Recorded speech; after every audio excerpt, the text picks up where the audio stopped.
Hi, my name is Reeda, Muhammad Reeda. I am the General Manager of a GLC called PrintPlus. We do commercial printing, we're the official government printer. I am also the founder of a social media site called Anak Brunei. I'm known as Anak Brunei online the last almost quarter of a century actually, since 2000. Proficiency in English has really helped me both in my personal life and in my career as well. So professionally, I started off my career as a diplomat in the Ministry of Foreign Affairs, and obviously the ability to communicate, particularly in the English language, is of critical importance in a place like Ministry of Foreign Affairs, because we'll be dealing with a lot of international players. So that has really helped. On a personal note, that I was formerly a Chevening scholar. So in the process of applying for the Chevening scholarship, there is a requirement for I think it's an IELTS exam for your English proficiency. I think I aced it. That kind of contributed towards qualifying for the Chevening scholarship. So that has indeed helped. Aside from the importance of having a language to communicate with, it doesn't matter if it's Malay or English, but having a widely spoken or internationally recognized language, speaking one of those languages is important, because Brunei is part of the global ecosystem, and I don't think we can avoid interacting with people from other countries and other cultures. And I think a great unifying thing is the English language. And therefore, that's why it's important. And the other thing, of course, is Brunei shares very close ties with the United Kingdom. And I think every one of us in Brunei either has a relative or knows someone that has gone to the UK to get their education or to visit. So I think the proficiency in English language also is important in that sense. For those pursuing a career in diplomacy, I think one of the key requirements is, of course, proficiency in the English language. I'm not sure about now, but during my time, you were required to sit for language tests. And the main medium of communication was the English language.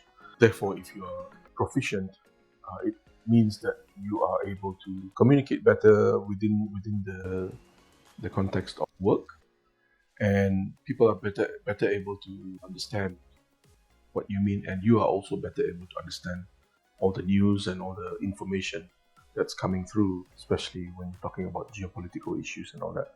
I think it's rather important that you understand it in the right way. Many years ago, I applied for the Chevening scholarship. A lot of the key success factors for an application to the scholarship, of that kind of a scholarship, is your proficiency in the English language.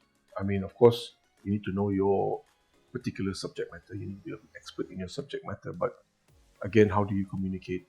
I recall the interviews and tests that we had to go through were in the English language, and your ability to convey your ideas and thoughts and your visions, and there was also a requirement to write a personal statement as to why you should get the Chevening scholarship. And if you're not able to express those thoughts in a good way, in a convincing way, I think the success rate would be quite low. So the fact that I was awarded the scholarship, I think was in a big way due to proficiency in the English language. All of the global trade and affairs are still conducted in the English language.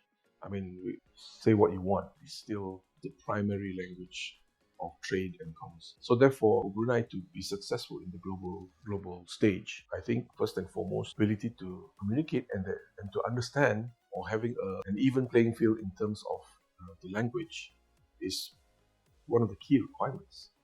I think if it would be quite disastrous if, when we express our requirements in English, not in the same way that the other party would understand, and then the shipment goes wrong or something, it would be quite disastrous. So I think proficiency is very, very important.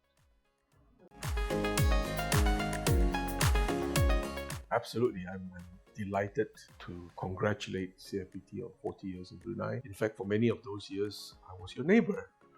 I occupied the office next door. So we were neighbors for quite some time, at least 5 to 6 years. I have fond memories of having coffee or meeting up with some of the CfBT staff. From a neighbor's perspective, I congratulate CfBT. From a beneficiary of CfBT's teachers, all my kids have been taught by CfBT teachers. So thank you very much, and I wish you more and more years of success in life.